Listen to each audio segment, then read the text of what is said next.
জি sir আসছে। ওকে, তো আমরা যে জায়গায় ছিলাম বলছিলাম যে যে মোটামুটি দেখা গেছে প্রত্যেকটা বিভিন্ন কবিতায়, তারপরে ধরো তোমার আহ, সাহিত্যের বিভিন্ন জায়গায় এবং আর্টস এর অন্যান্য ক্ষেত্রেও দেখা যায় ট্রাফিক পুলিশম্যান নিয়ে আলোচনা করা হয়। সো তার মধ্যে একটা ছিল গ্রিক ফিল্ম মেকারের একটা ফিল্ম যার নাম ছিল my brother the traffic policeman. এই জায়গার মধ্যে একজন মোটামুটি একটা পুলিশম্যানকে দেখানো হয়েছে, ট্রাফিক পুলিশম্যানকে। সে খুব শান্ত স্বভাবের পুলিশম্যান ছিল না, সে একটু খুব দ্রুত এক্সাইটেড হয়ে যেত, একটু রাগী টাইপের একজন পুলিশম্যান ছিল। তার নাম ছিল দেখো অ্যান্থনিস পিক্রোকলস, যার নাম ছিল। এগুলা গ্রিক নাম, এই কারণে নামগুলো একটু এরকম আমাদের কাছে একটু আননোন মনে হইতেছে, বা নামগুলো একটু ডিফিকাল্ট মনে হইতেছে। Who is utterly devoted to service and duty and applies the traffic code with unyielding severity। অর্থাৎ সে খুব কঠোর ছিল তার আইন প্রয়োগ করার ক্ষেত্রে। সে কখনো কাউকে কোনোভাবে কোনো ধরনের ছাড় দিত না যখন সে ডিউটি করত। সে তার ডিউটিটা খুব সুন্দরভাবে এবং খুব স্ট্রিক্টলি ডিউটি করত। Tickets rain down upon lawbreakers, in particular taxi drivers and special lampros who happens to be in love with Picorocolos sister। অর্থাৎ তার কাজটাই ছিল, ট্রাফিক পুলিশম্যান কি করে দেখো, আমরা যখন গাড়ি চালাই, যদি কেউ ইল্লিগালি গাড়ি চালায়, কেউ যদি ট্রাফিক আইন ভঙ্গ করে, তাকে বিভিন্ন ধরনের জরিমানা করা হয়। স্পেশালি আমরা যারা বাইক চালাই বা বিভিন্ন ধরনের গাড়ি চালাই, তারা কিন্তু বলতে পারবো যে তুমি যদি ইল্লিগাল ওয়েতে গাড়ি চালাও, তোমার হেলমেট না থাকে, তোমার লাইসেন্স না থাকে, তোমাকে কিন্তু বিভিন্ন ভাবে জরিমানা করা হয় না জরিমানা ট্রাফিক পুলিশ দ্বারা? জি রাস্তায় স্যার। জরিমানা করা হয় কিনা? জি স্যার। তো এই যে জরিমানাটা করা হয়, সে কি করছিল দেখো, তখনকার সময়ে সে বিভিন্ন মানুষের উপরে, ওই ট্রাফিক পুলিশ অনেক বেশি পরিমাণে বিভিন্ন ধরনের ফাইন করতো তাদেরকে। তাদেরকে বিভিন্নভাবে জরিমানা করা হইতো তারা যদি ল না মানতো। এবং তার মধ্যে বিশেষভাবে করা হইতো ট্যাক্সি ড্রাইভারদের। আর এই ট্যাক্সি ড্রাইভারদের মধ্যে একজন ব্যক্তি ছিল যার ছিল ল্যাম্প্রস। এই ল্যাম্প্রসকেও জরিমানা করা হয়েছিল, যার কিনা আবার ওই ট্রাফিক পুলিশম্যানের সিস্টারের সাথে একটা রিলেশন ছিল। ঠিক আছে? In this his turn, the traffic policeman is in love with a businessman's daughter, Kiki, who is afraid to reveal her feelings to her father। এই জায়গায় আবার ট্রাফিক পুলিশম্যানের একজন ব্যবসায়ীর মেয়ের সাথে আবার তার রিলেশন ছিল, কিন্তু সে কি করছে, ওই ব্যবসায়ীর বিভিন্ন ড্রাইভারকেও সে জরিমানা করে ফেলছে। এখন সহজ কথা, যদি ওই মেয়ের বাবাকে জরিমানা করা হয়, তাহলে মেয়ের বাবা অবশ্যই কি করবে, এই লোকটাকে পছন্দ করবে না, এটাই তো স্বাভাবিক, তাই না? বাট আমরা কি করি, আমরা চাই যে সবসময় আমরা অ্যাডভান্টেজ পাবো, যে যেন তাকে জরিমানা না করা হয়। কিন্তু সেই লোকটা এত বেশি স্ট্রিক্ট ছিল, সে ওই লোকটাকেও জরিমানা করছে যে লোকের মেয়ের সাথে তার একটা রিলেশন ছিল। ঠিক আছে? এতটুকু কি বোঝা গেছে রে? জি sir. Besides, Antonis has given lots of traffic tickets to a bus belonging to a father's company. For all these reasons, the road to marriage for both couples is long and strewn with obstacles। এই কারণে তাদের যে একটা বিয়ে হওয়ার কথাবার্তা চলছিল তাদের দুইজনের মধ্যে, ওই ব্যবসায়ীর মেয়ের মধ্যে এবং ট্রাফিক পুলিশম্যানের মধ্যে, এই জরিমানা করার কারণে তাদের এই বিবাহটা আরো বেশি লেট হয়ে যাচ্ছিল, কারণ লোকটা তাকে পছন্দ করে নাই এই জরিমানা করার জন্য।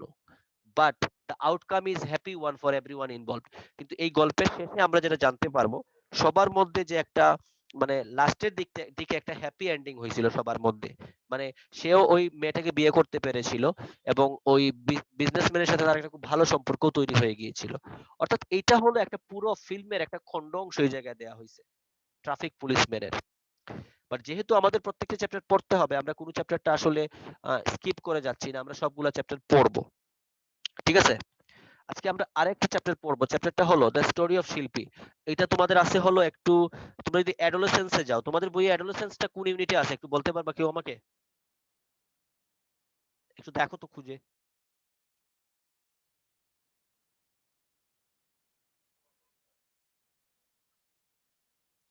কেউ একটু দেখে আমাকে বলো।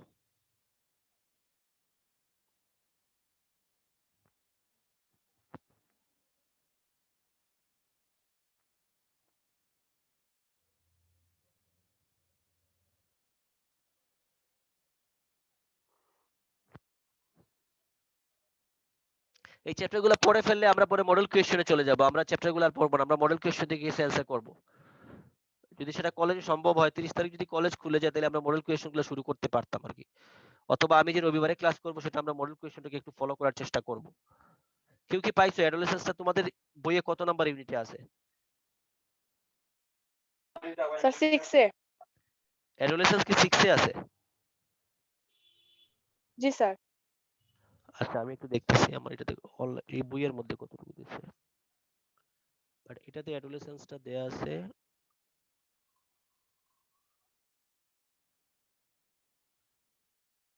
ইউনিট 5 এ। তোমার কি নতুন বই রে? নতুন বই কিনছো এটা? জি স্যার। আচ্ছা একটু দাঁড়াও।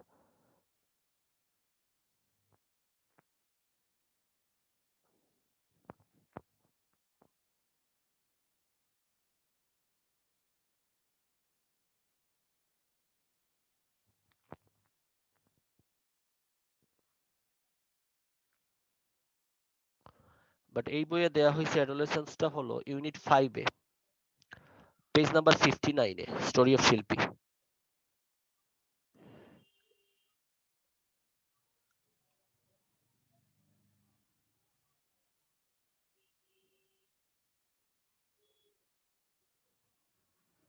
Fifty nine.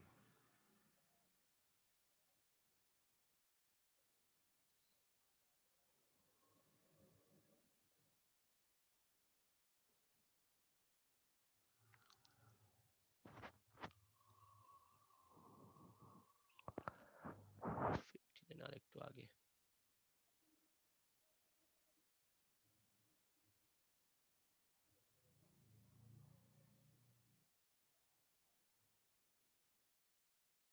দেখো তো এই পেজটা আসছে কিনা সবার, স্টোরি অফ শিল্পী।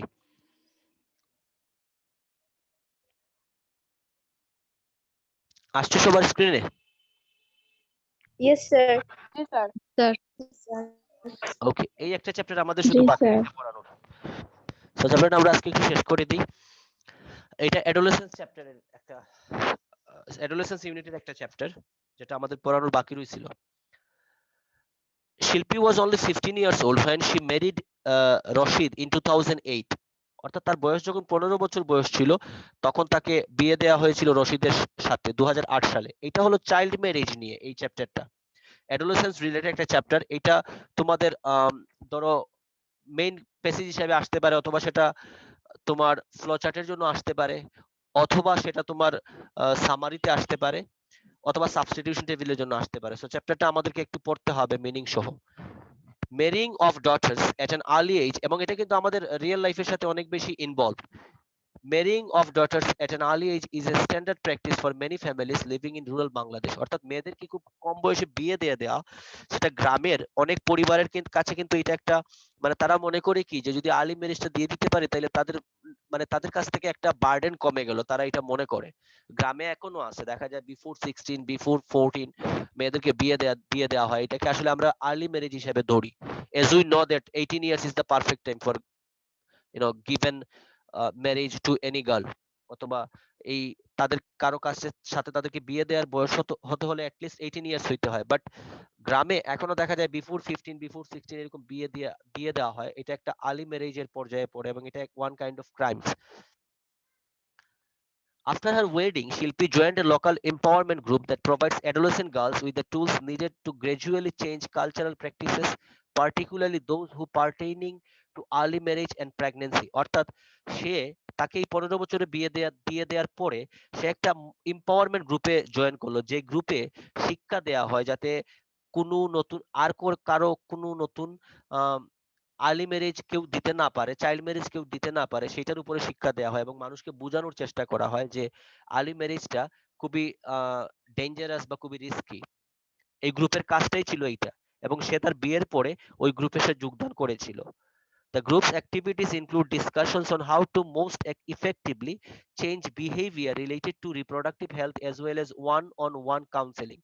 অর্থাৎ এটার মেইন কাজটাই ছিল মানুষের সাথে কাউন্সেলিং করা, মানুষকে বোঝানো, বাবা মাকে বোঝানো যে চাইল্ড ম্যারেজটা কোনোভাবেই দেয়া যাবে না, এটা খুবই ডেঞ্জারাস এবং এটা একটা মেয়ের জীবনটাকে ধ্বংস করে দিতে পারে। It also offers peer-to-peer support and life skills training that helps adolescents say no to early marriage. এই জায়গায় বিভিন্ন ধরনের ট্রেনিং দেওয়া হয় এবং এই ট্রেনিং অর্জন করার মাধ্যমে বিশেষ করে মেয়েরা শিখতে পারে যে তারা ফ্যামিলির এগেইনস্টে কিভাবে কথা বলতে পারবে, যে চাইল্ড ম্যারেজটা করানো যাবে না, এটা অনেক বেশি রিস্কি, অনেক বেশি ডেঞ্জারাস। এই সম্পর্কে তাদেরকে বিভিন্ন ট্রেনিং দেওয়া হয় এই এম্পাওয়ারমেন্ট গ্রুপে। The empowerment group is one more than 10,000 groups supported by local non-government organizations working all over Bangladesh. এটা বাংলাদেশের বিভিন্ন জায়গায় এনজিও হিসেবে কাজ করে, এটাকে বলা হয় non government organisations. These NGOs work through Canada's Adolescent Reproductive Health Project, which also aims to increase access to quality health services for adolescents. এটা কাজ করে কানাডার একটা সংস্থার অধীনে, যাদের কাজটাই হলো এই রিপ্রোডাক্টিভ হেলথ সম্পর্কে অ্যাডোলেসেন্সদেরকে, বিশেষ করে কিশোরদেরকে শিখানো, কিশোরীদেরকে শিখানো, তাদেরকে হেলথ কনসিয়াস করা। During one of group discussions, Shilpi came to understand the potentially harmful effects of early marriage and pregnancy. অর্থাৎ এই সংস্থাতে একটা ট্রেনিং এর মাধ্যমে সে শিখতে পেরেছিল যে আর্লি ম্যারেজ এবং আর্লি প্রেগন্যান্সির কারণে কি কি সমস্যা হইতে পারে। While maternal mortality in Bangladesh has declined by nearly 40% since 2001, দেখা গেছে 2001 সালের পর থেকে বাংলাদেশে ম্যাটারনাল মর্টালিটি রেট অর্থাৎ মাতৃমৃত্যুর হার প্রায় 40% কমে এসেছে। The rate remains high within 194 maternal deaths per 1 lakh live births in 2010, যেটা ছিল যেটা আবার 2010 সালে দেখা গেছে প্রতি 1 লক্ষের মধ্যে 194 জন মানে নারী মারা যাইতো। কখন? যখন সে বাচ্চা জন্ম দিত তখন। Dropping from 322 in 2001 with a projected decrease in 143 by 2015, অর্থাৎ যেটা 2001 সালে 40% ছিল সেটা 2010 সালে দেখা গেছে অনেক পরিমাণে কমছে। 2001 এ যে জায়গায় প্রতি 1 লক্ষে 322 জন মারা যাইতো, সেটা দেখা গেছে 2015 তে আইসা মাত্র 143 জন হইছে। তার মানে 2001 এ যে মৃত্যুর হারটা বেশি ছিল সেটা 2015 তে এসে মৃত্যুর হারটা কমে গেছে। কারণটা হলো এই ট্রেনিং প্রোগ্রামের মাধ্যমে মানুষ বুঝতে পেরেছে যে আর্লি ম্যারেজটা দেয়া যাবে না, এটা অনেক বেশি রিস্কি, অনেক বেশি ডেঞ্জারাস। এই কারণে এই গ্রুপের ট্রেনিং এর কারণে মানুষ বুঝতে পারার কারণে মাতৃমৃত্যুর হারটা অনেক পরিমাণে কমে গেছে। কথাগুলো কি বোঝা যাচ্ছে রে? জি স্যার। জি sir. Girls who get pregnant are at risk of serious health complications. These include dangerous hemorrhage and fistula and painful internal injury caused by obstructed childbirth that commonly leads to serious maternal morbidities and social exclusion. অর্থাৎ একজন মেয়ে যদি early এজে pregnant হয়ে যায় তাহলে তার এই বাচ্চা জন্ম দেওয়ার সময় বিভিন্ন রকমের প্রবলেম ফেস করতে পারে, ইভেন সে মারাও যেতে পারে। এই কারণে চাইল্ড ম্যারেজটাকে অবশ্যই অ্যাভয়েড করতে হবে এবং এটাকে রেস্ট্রিক্টেড করে দিতে হবে। When Shilpi heard about those risks, she invited her husband Rashid to discuss pregnancy with a counselor. তারা একজন কাউন্সিলরের কাছে গেল, হেলথ ওয়ার্কারের কাছে গেল। তারা জানতে পারলো যে এই আর্লি ম্যারেজের কারণে, আর্লি প্রেগন্যান্সির কারণে তারা অনেক বেশি স্বাস্থ্য ঝুঁকির সম্মুখীন হইতে পারে। তো তারা কি সিদ্ধান্ত নিল যে তারা এই আর্লি ম্যারেজ এবং আর্লি প্রেগন্যান্সিটার এগেইনস্টে তারা কাজ করবে, সমাজের বিভিন্ন মানুষকে তারা বুঝাবে। Together, the couple met with a female healthcare provider who informed them about the various family planning options available. কিন্তু অন্যদিকে কি হয়েছে দেখো, শিল্পী's mother-in-law and neighbors continued to pressurize the newly weds. গ্রামের মানুষের এখনো এই সমস্যাটা আছে যে আর্লি ম্যারেজ দেওয়াটাকেই তারা অনেক বেশি স্ট্যান্ডার্ড মনে করে। তারা মনে করে যে না, মেয়েদের বেশি বয়স করে বিয়ে দেওয়াটা কোনোভাবেই স্ট্যান্ডার্ড না, যত পারা যায় যত কম বয়সে দিয়ে দেওয়া যায় সেটাই মঙ্গল। এটা হয় না, আমাদের গ্রামে এখনো অনেক মানুষ কিন্তু এরকম আছে। এরকম আমরা গ্রামে অনেক ডিপ গ্রামে গেলে আমরা এরকম ফেস করি। শহরে হয়তো মানুষ একটু বুঝে কারণ অনেক এডুকেটেড মানুষ, কিন্তু গ্রামে অনেকেই আছে এরকম এগুলো বুঝে না। এই প্রবলেম গুলা হচ্ছে কিনা আমাদের সমাজে বলো না, এগুলা অপ্রাসঙ্গিক কোনো টপিক নিয়ে আমরা আলোচনা করতেছি। জি স্যার, এগুলা প্রতিনিয়তই হচ্ছে। সো এই এই চ্যাপ্টারটা, অ্যাডোলেসেন্স চ্যাপ্টারটা আমাদের রিয়েল লাইফের সাথে অনেক বেশি জড়িত এবং যেহেতু আমরা পড়াশোনা করতে আসছি আমাদের এগুলো জানতে হবে। এই জায়গায় আমরা কখনো যদি শাই ফিল করি তাহলে হবে না। এজ এ স্টুডেন্ট আমার এগুলো অবশ্যই শিখতে হবে, আমাকে জানতে হবে। কারণ আমি যেহেতু স্টুডেন্ট, আমাকে সব জায়গার মধ্যে আমাকে এই যে জায়গাগুলোতে গিয়ে নিজেকে ইনভলভ করতে হবে, শিখতে হবে, জানতে হবে। আমার এই জায়গায় কোনো ধরনের শাই ফিল করলে, লজ্জা থাকলে আমি শিখতে পারবো না, তাই না? একটা মিনিট একটু হোল্ড করো।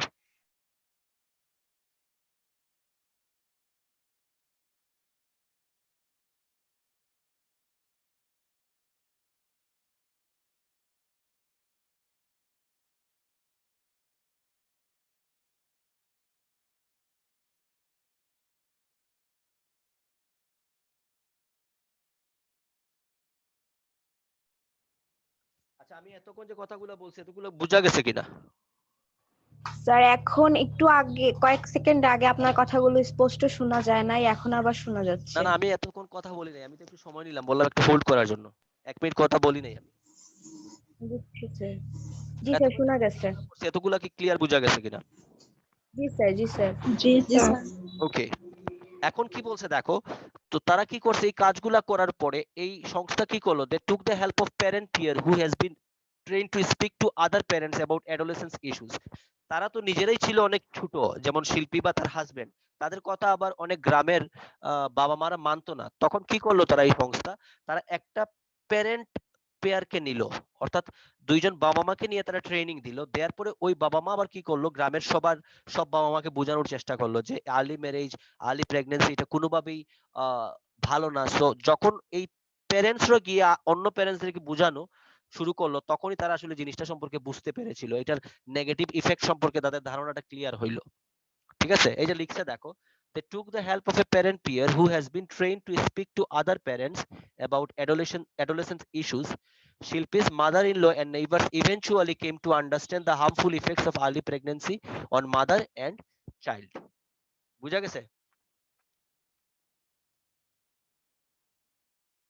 কথাটা কি ক্লিয়ার রে? জি sir Yes, Today, the village no longer pressurize the couple. Their parents and neighbors now support them and speak out against early marriage and pregnancy. এখন যেহেতু তারা বুঝতে পারছে জিনিসটা, যেটা নেগেটিভ ইম্প্যাক্ট আছে এটার উপরে, এখন তারা আর এই আর্লি ম্যারেজ নিয়ে কথা বলে না, তারা দেখা যায় এটার এগেইনস্টেই কথা বলে এবং তারা অন্য মানুষদেরকে বোঝানোর চেষ্টা করে।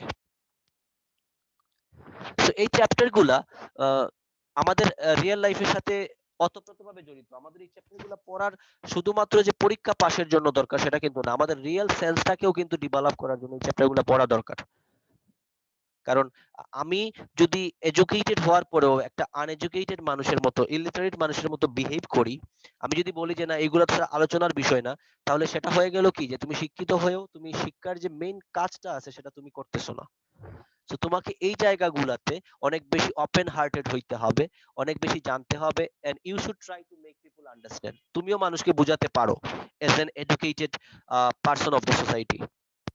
শিক্ষার মেইন উদ্দেশ্যটাই এইটা, আমাকে আমাকে বিভিন্ন জিনিস জানতে হবে এবং সেটা মানুষকে জানাতে হবে।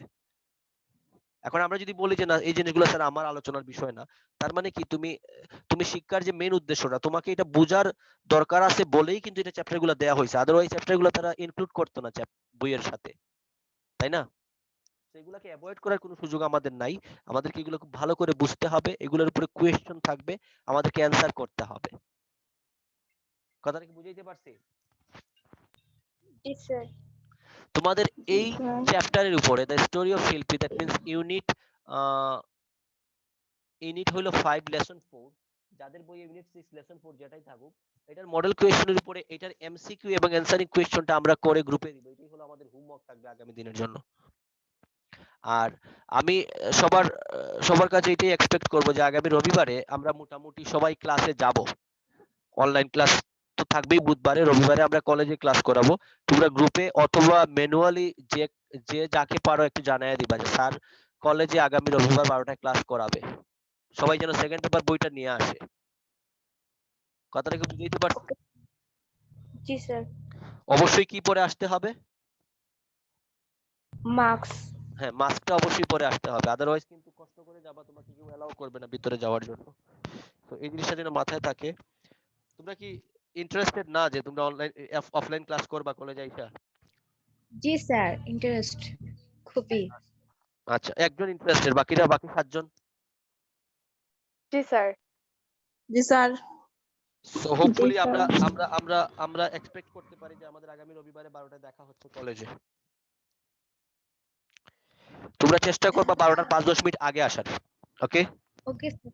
ওকে স্যার। স্যার জি স্যার। কয়টায় এটার হোমওয়ার্কটা করবা, এইটার মডেল টেস্টের অ্যানসারিং কোয়েশ্চেন আর এমসিকিউটা। ওকে, স্যার বোঝা যাচ্ছে না তো। বলছি এই মডেল টেস্টের অর্থাৎ স্টোরি অফ শিল্পীর চ্যাপ্টারের মডেল টেস্টের এমসিকিউ আর অ্যানসারিং কোয়েশ্চেনটা করবা, করে গ্রুপে আমাকে দিয়ে দিবা। Okay okay, sir. Okay sir. Okay, have a good day. আর আমাদের মোটামুটি এই চ্যাপ্টার গুলো শেষ, হাফ ইয়ারলি সিলেবাস মোটামুটি শেষ। আমরা যেহেতু রবিবারে দেখা হবে, তখন আমরা আলোচনা করবো না যে কোন গ্রামারটা আবার তোমাদের সাথে একটু আলোচনা করা উচিত, অথবা আমরা ইয়ারলি পরীক্ষার সিলেবাসের দিকে যাবো কিনা। Okay okay sir. Okay, have a good day, take okay care. Sir. Sir. আসসালামু আলাইকুম স্যার। আদাব। আদাব স্যার। আদাব। আদাব স্যার।